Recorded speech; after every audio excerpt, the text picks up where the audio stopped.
Open చేస్తే BRS ఖాళీ. KCR and family తప్ప ఆ పార్టీలో ఎవరు మిగిలరు. సీఎం రేవంత్ రెడ్డి ప్రభుత్వాన్ని పడగొట్టేందుకు బీఆర్ఎస్ బీజేపీ కుట్ర. లక్ష్మణ్ 8 సీట్లతో ప్రభుత్వాన్ని ఎట్లా ఏర్పాటు చేస్తావో చెప్పు. మోదీ కేసీఆర్ కుట్రలు సాగనివ్వం. మాతో గోక్కున్నోడెవడు బాగుపడలే. కాంగ్రెస్ సర్కారును కాపాడుకుంటామని బీఆర్ఎస్ ఎమ్మెల్యేలే వచ్చి చెప్పిపోతున్నారు. హామీలను అమలు చేస్తుంటే కేటీఆర్, హరీష్, కవిత ఓర్వలేకపోతున్నారు. ఎవరెన్ని కుట్రలు చేస్తే ఆ రాష్ట్రంలో 14 ఎంపీ సీట్లను గెలుస్తాం. మణుగూరులో ప్రజా దీవెన సభలో సీఎం వ్యాఖ్యలు. అయితే ఏది ఏమైనప్పటికీ లక్ష్మణ్ అంటే భారతీయ జనతా పార్టీ నేత లక్ష్మణ్ అంటా ఉన్నారు 8 సీట్లతో ప్రభుత్వాన్ని అంటే మొత్తం మీద ప్రభుత్వం పడిపోతుంది ఈ ఎన్నికలు అంటే పార్లమెంట్ ఎన్నికలు అయిపోయిన తర్వాత అని చెప్తా ఉన్నారు. ఎట్లా పడిపోతుంది?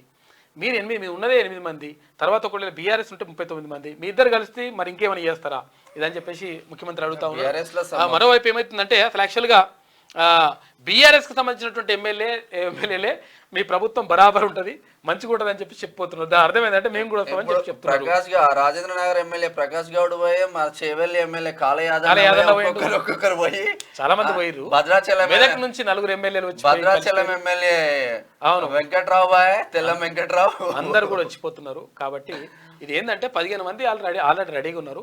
ఇంకా కొంతమంది కూడా వాళ్ళు రెడీ అవుతున్నారు బీఆర్ఎస్. అయితే కాంగ్రెస్ పార్టీ ఆలోచిస్తా ఉందంట. ఎందుకంటే అనవసరంగా ఒకవేళ కొంతమంది లంగలు బింగలు ఏమన్నా చేర్చుకున్నాం అనుకో, అప్పుడు పార్టీకి కూడా అప్రతిష్ట అవుతుంది. కాబట్టి అటువంటి చేర్చుకోవాలా వద్దా అని చెప్పేసి ఆచితూచి వ్యవహరిస్తుందంట. కానీ కొంతమంది మేము పడగొడతాం, పీకేస్తాం, ఏకేస్తాం అని చెప్పేసి డైలాగులు కొడతా ఉన్నారు. ఇది కరెక్ట్ కాదని చెప్పేసి ముఖ్యమంత్రి అంటా ఉన్నాడు. ఇందిరమ్మ ఇండ్ల పట్టాలు ఆడబిడ్డల పేరుతోనే 22,500 కోట్లతో 4.50 లక్షల ఇండ్లు కట్టిస్తాం. సీఎం రేవంత్ రెడ్డి ఇందిరమ్మ ఇండ్ల పథకం భద్రాచలంలో ప్రారంభం. భద్రాచలంలో నిన్న ఇందిరమ్మ ఇళ్లకు సంబంధించి ఆ పథకాన్ని ప్రారంభించారు మంత్రులు కూడా. అయితే 100% 22,500 కోట్ల రూపాయలు ఇందిరమ్మ ఇండ్ల కోసం ఖర్చు పెడతాం. ఒకవేళ ఇండ్ల జాగా ఉన్న వాళ్ళకు 5 లక్షల రూపాయలు, ఒకవేళ ఇండ్ల జాగా లేని వాళ్ళకు ఎవరైతే ఉంటారో వాళ్ళకు జాగాతో పాటు 5 లక్షల రూపాయలు ఇస్తామని చెప్పేసి చెప్తా ఉన్నారు. మొదట జాగా ఉన్న వాళ్ళకి ఇస్తారంట. తర్వాత ఒకటి విషయం ఏంటంటే చాలాసార్లు మనం కూడా చెప్తా ఉన్నాం, తర్వాత రాష్ట్ర ప్రభుత్వం కూడా చెప్తా ఉంది. అయితే దయచేసి ఎవరైతే ఇండ్లు ఉంటాయో ఆల్రెడీ ఎవరైతే ఇండ్లు ఉండి తర్వాత అన్ని కూడా ఉన్న తర్వాత కూడా మళ్ళీ అప్లై చేసుకోకండి. ఎవరైతే నిజంగా నిరుపేదలు ఉంటారో, ఫస్ట్ ఇల్లు లేని వాళ్ళు ఉంటారో వాళ్ళకి అవకాశం కల్పించండి ఫస్ట్. ఆ తర్వాత నిజంగా ఒకవేళ అవకాశం ఉంటే మళ్ళీ మీరు కూడా అప్లై చేసుకోండి, కొంతవరకు అటు ఇట్లా ఉండగానే. కానీ ఫస్టే ఇండ్లున్న వాళ్ళు అప్లై చేసుకొని ఇండ్లు లేని వాళ్ళకి అన్యాయం చేయొద్దు. కాబట్టి ఈ విషయాన్ని దృష్టిలో పెట్టుకుంటే బాగుంటుంది. రాష్ట్ర ప్రభుత్వాన్ని పడగెట్టేందుకు బీఆర్ఎస్, బీజేపీ కలిసి కుట్ర చేస్తున్నాయని, ఇందుకు బీజేపీ నేత లక్ష్మణ్ మాటల నిదర్శనమని సీఎం రేవంత్ రెడ్డి మండిపడ్డారు. 8 సీట్లున్న బీజేపీ నేత లక్ష్మణ్ ఎంపీ ఎన్నికల తర్వాత రాష్ట్రంలో ప్రభుత్వం ఉండదని అంటున్నాడు.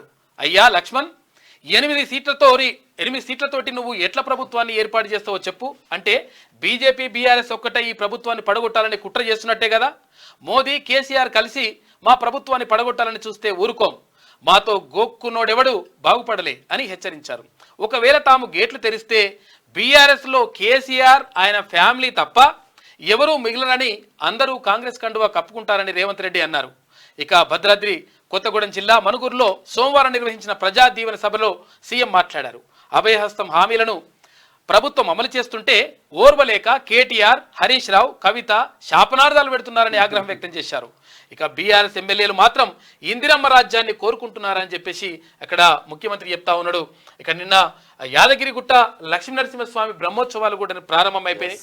కాబట్టి యాదగిరిగుట్ట లక్ష్మీనరసింహస్వామి వారికి పట్టు వస్త్రాలు సమర్పించిన సీఎం రేవంత్ రెడ్డి దంపతులు, పక్కన మంత్రులు వెంకటరెడ్డి, ఉత్తమ్ కుమార్ రెడ్డి, కొండ సురేఖ వీళ్ళందరూ కూడా ఉన్నారు. అయితే దీనికి సంబంధించి కూడా ఒక వివాదం వచ్చింది. అంటే చెప్తా ఉన్నారు, ఒకటి రకరకాల ట్రోల్ చేస్తూ ఉన్నారు.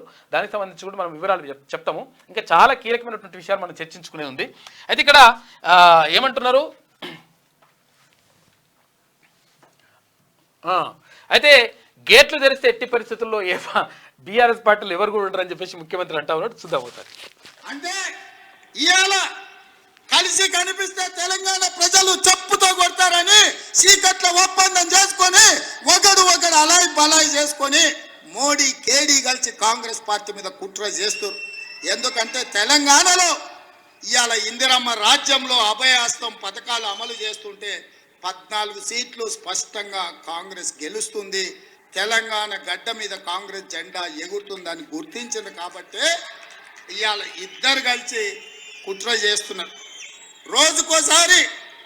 రోజుకోసారి డాక్టర్ లక్ష్మణ్ అంటున్నాడు ఎన్నికలు అయిన తర్వాత ఈ ప్రభుత్వం ఉండదని. నేను అడగదలుచుకున్న డాక్టర్ లక్ష్మణ్, అయ్యా నీ దగ్గర ఉన్నది 8 ప్రభుత్వాన్ని ఎట్లా ఏర్పాటు చేస్తావు చెప్పని నేను అడుగుతున్నా. అంటే బీఆర్ఎస్ బీజేపీ ఒక్కటై కుమ్ముకై కుట్ర చేసి ఈ ప్రభుత్వాన్ని పడగొట్టాలన్న ఆలోచన చేస్తున్నారు. అందుకే బీఆర్ఎస్ ఎమ్మెల్యేలు చాలా మంది అన్న ఇందిరమ్మ రాజ్యం ఉండాలి, ఇన్నేళ్లు మేము ఆ పార్టీలు ఉన్నా ఒక్కరోజు కూడా ముఖ్యమంత్రి మా గల్వలు మా మాట వినలే, ఆయన ఎట్లుంటాడో మేము చూడలేదు.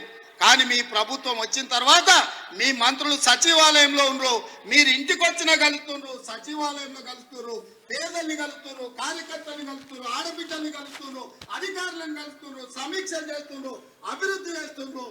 5 ఏళ్ళు మీ ప్రభుత్వాన్ని కాపాడే బాధ్యత మాది అని బీఆర్ఎస్ ఎమ్మెల్యేలు వచ్చి అందరు నాకు కలిసి చెప్పిపోతున్నారు. చూడ్రి ఇక అర్థమైందా? బీఆర్ఎస్ ఎమ్మెల్యేలే ఎట్టి పరిస్థితుల్లో ఈ ఇందిరమ్మ రాజ్యం ఉండాలి, ఈ ప్రభుత్వం ఉండాలని చెప్పేసి కోరుకుంటుండ్రు, వాళ్ళు వచ్చిపోతుండ్రు అంటుడు. దాని అర్థం చేసుకోవాలి మీరు. ఇక వాళ్ళు రెడీగానే ఉన్నారు, they are ready to come అన్నమాట.